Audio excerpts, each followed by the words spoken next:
BJP के PM उम्मीदवार नरेंद्र मोदी आज बिहार और झारखंड में 4 रैलियों को संबोधित करेंगे। झारखंड में मोदी की पहली रैली गुमला में सुबह 10:30 बजे होगी। दोपहर 1 बजे मोदी झारखंड के चतरा में रैली करेंगे। इसके बाद नरेंद्र मोदी बिहार के सासाराम और गया की रैली में जनता से मुखातिब होंगे।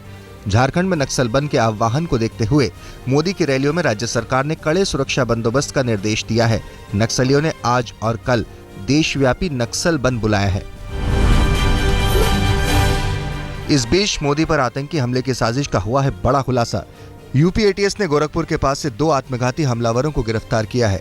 एटीएस के मुताबिक दोनों आतंकी पाकिस्तानी नागरिक हैं।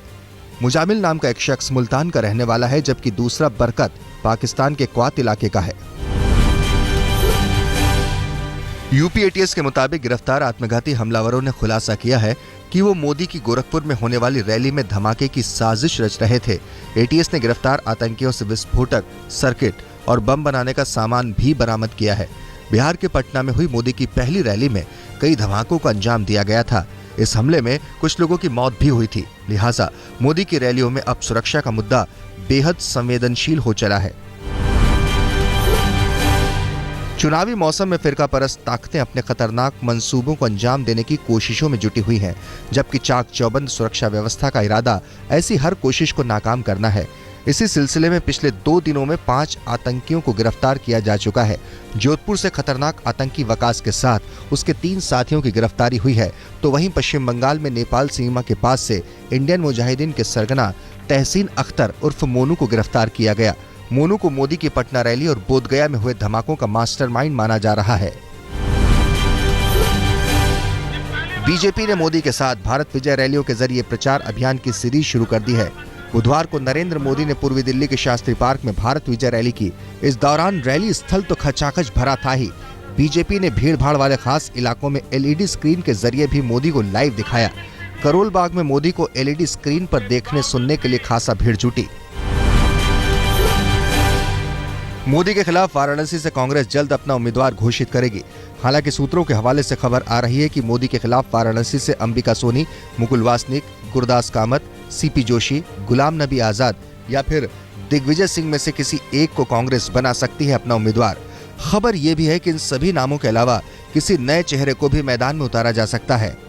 सूत्र बता रहे हैं कि कांग्रेस एक राज्य में एक महासचिव के फॉर्मूले पर भी विचार कर रही है।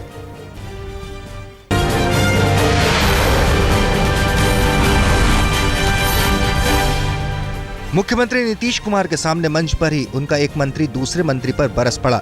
बिहार के जमुई में नीतीश उस वक्त हैरत में रह गए जब मंत्री नरेंद्र सिंह ने विधानसभा अध्यक्ष उदय नारायण चौधरी और मंत्री दामोदर रावत को नक्सली करार दे डाला। नरेंद्र ने नीतीश से कहा कि अगर वक्त रहते वो नहीं सचेत हुए तो उम्मीदवार की हार की जिम्मेदारी उनकी नहीं होगी। धमकी देते हुए मंत्री नरेंद्र सिंह ने कहा, नीतीश जी जान लें, जिस दिन मैं विरोध कर दूंगा उस दिन आपके प्रत्याशी की यहाँ से जमानत जब्त हो जाएगी। नीतीश कुमार को भरोसा है कि देश में अगली सरकार तीसरे मोर्चे की ही बनेगी। उनका मानना है कि चुनाव बाद देश में गैर कांग्रेसी और गैर बीजेपी गठबंधन सबसे बड़ा राजनीतिक गठबंधन बनकर उभरेगा। साथ ही नीतीश चाहते हैं कि मोदी के खिलाफ साझा उम्मीदवार ही उतारा जाए। हालांकि रणनीति के तहत वो वाराणसी के चुनाव को ज्यादा तरजीह नहीं देना चाहते।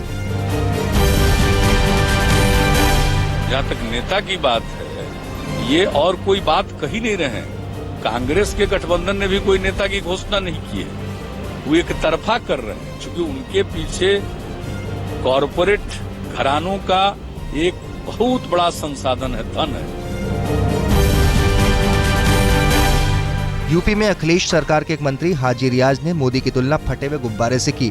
पीलीभीत में राज्य मंत्री हाजी रियाज ने कहा, मोदी एक गुब्बारे की तरह है जिसे गांव के लोग फूंकना कहते हैं। जब उसमें हवा भर दी जाती है तो बड़ा हो जाता है, और जब उसमें सुई चुभो दी जाती है तो फटकर एक रबर बन जाता है। मोदी वही फटी हुई रबर है।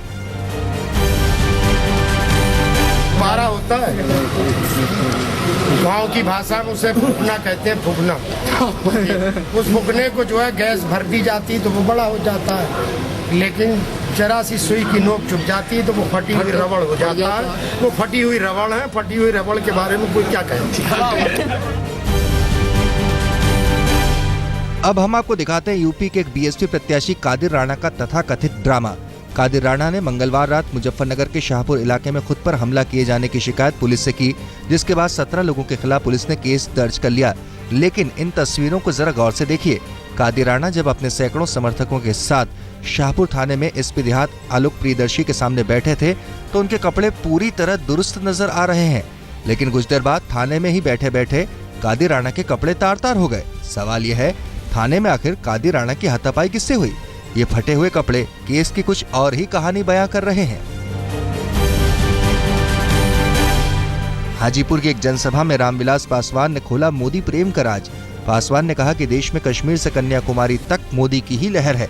ऐसे में बेटे चिराग ने कहा कि पापा अब मान भी जाओ, कब तक एक दंगे की यादों को ढोते रहोगे? पासवान ने कहा कि वास्तव में जरूरत जात पात और धर्म की राजनीति से ऊपर उठने की है। मैंने बीजेपी से जुड़ने का फैसला अगर कुछ पहले किया होता तो 7 की जगह बिहार में 12 सीटें एलजेपी के हिस्से आती। जोड़ने का काम आज आंधी तूफान बहा हुआ है। कौन क्या कहते हैं कि नेता है, जिस नेता के पीछे कन्याकुमारी से लेकर के कश्मीर तक की जनता खड़ी हो गई है। देश विदेश में सब खड़ा हो गया है। उस व्यक्ति का नाम है नरेंद्र मोदी, नाम है नरेंद्र मोदी का नाम है। अयोध्या के कुछ साधु संतों ने बीजेपी पर मंदिर मुद्दा भुला देने का आरोप लगाया है। इन साधु संतों का आरोप है कि सत्ता में आने पर राजनीतिक दल अयोध्या को न जाने क्यों अछूत समझने लगते हैं। आरोप है कि विकास के अभाव में अयोध्या नगरी थम सी गई है। राम मंदिर आंदोलन से जुड़े कुछ साधु संतों ने बीजेपी को सबक सिखाने के इरादे से लिया है बड़ा फैसला। जन्मभूमि न्यास के सदस्य रामविलास दास वेदांती ने बीजेपी उम्मीदवार लल्लू सिंह के खिलाफ चुनाव मैदान में ताल ठोंक दी है।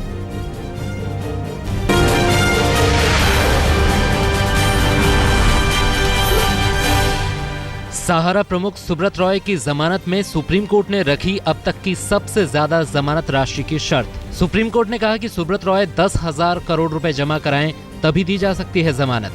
10,000 करोड़ में से 5,000 करोड़ रुपए जाएंगे सेबी के पास, बाकी के 5,000 करोड़ बतौर बैंक गारंटी रखे जाएंगे। निवेशकों के 20,000 करोड़ रुपए न लौटाने के चलते तिहाड़ में बंद हैं सुब्रत रॉय। सुप्रीम कोर्ट ने सशर्त जमानत पर आज सहारा को जवाब देने के लिए कहा। सहारा के जवाब पर तय होगी सुब्रत रॉय की जमानत। यूपी के पीलीभीत में बाघिन और उसके 2 बच्चों ने मचाया आतंक। प्रभावित गांव में प्रचार करने से डर रहे हैं प्रत्याशी। गांव के लोगों ने भी किया है मतदान के बहिष्कार का ऐलान। पिछले 15 दिनों में बाघिन ने अपने बच्चों के साथ 20 लोगों पर हमला किया। यहाँ तक कि कई बार लोगों ने पेड़ों पर चढ़कर अपनी जान बचाई है, लेकिन प्रशासन ने अब तक बाघिन को पकड़ने का पुख्ता इंतजाम नहीं किया है। लोग बच्चों को स्कूल भेजने से डर रहे हैं तो वहीं रात में पटाखे दागकर बाघिन को आबादी से दूर रखने की कोशिश की जाती है। पीलीभीत में लोग बाघिन से खौफजदा हैं तो वहीं मध्य प्रदेश के ग्वालियर में एक बेवड़े ने बाघ के बाड़े में जाकर उसे चुनौती दे दी। शराब के नशे में एक शख्स चिड़ियाघर में बाघ के बाड़े में घुस गया और उसे ललकारने लगा। लोग नशे में धुत शख्स से बाड़े से बाहर निकलने की गुहार करते रहे, लेकिन वो काफी देर तक खुद को काल भैरव बताकर शेर को ललकारता रहा।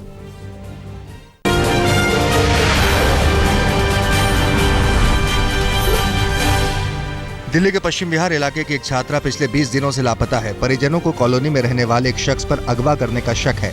कई बार अलग अलग नंबरों से फोन आए, फिर भी पुलिस छात्रा तक पहुंचने में रही नाकाम। पुलिस अपहरण का केस दर्ज कर तफ्तीश जारी रखे हुए है।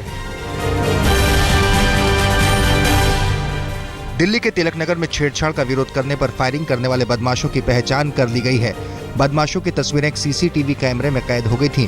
10 मार्च को बाजार में 2 लड़कियों से कुछ बदमाशों ने छेड़छाड़ की। जब विरोध हुआ तो फायरिंग करते हुए बदमाश भाग निकले। दिल्ली में एक बार फिर टूटा तेज रफ्तार का कहर। पंजाब से यूपी जा रहा एक तेज रफ्तार ट्रक अनियंत्रित होकर पलट गया। हादसा जीटीबी एन्क्लेव के फ्लाईओवर के पास हुआ। ट्रक में लोहे की चादरें लदी हुई थी। हादसे के बाद ट्रक का तेल टैंकर भी फट गया। गनीमत रही हादसे में कोई घायल नहीं हुआ। यूपी के गाजियाबाद में एक महिला पर अपनी 5 महीने की बच्ची को नहर में फेंकने का इल्जाम लगा है। एक शख्स ने नहर में कूदकर बच्ची को निकाला, जबकि पुलिस ने महिला को हिरासत में ले लिया है। बताया जा रहा है कि वसुंधरा में रहने वाली महिला अपने पति के झगड़े से परेशान थी।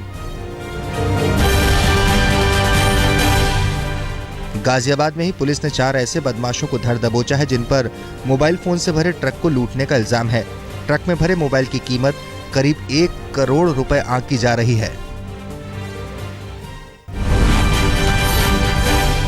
आईपीएल स्पॉट फिक्सिंग केस की आज सुप्रीम कोर्ट में फिर होगी सुनवाई। कोर्ट ने बीसीसीआई अध्यक्ष श्रीनिवासन को इस्तीफा देने के लिए 2 दिनों की मोहलत दी थी।